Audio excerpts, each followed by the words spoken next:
Certains Marocains ne connaissent pas la raison précise de la construction de la Grande Mosquée de Paris.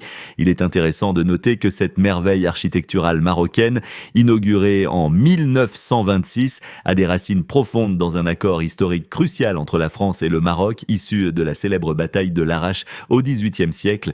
Cette bataille, qui s'est déroulée en 1765 sous le règne du sultan Muhammad III, a marqué un tournant dans l'histoire maroco-française. Après la victoire des Marocains à l'Arrache, l'Europe et même les États-Unis ont pris conscience de l'importance géopolitique du Maroc. Cela a conduit à une série d'accords diplomatiques avec divers pays dont la France. En 1767, le Maroc et la France ont signé un traité dans lequel la France s'engageait, entre autres clauses, à construire des mosquées sur son territoire pour que les musulmans puissent pratiquer leur foi librement. Ce fut l'un des premiers accords de ce type, témoignage d'un respect mutuel entre les deux nations.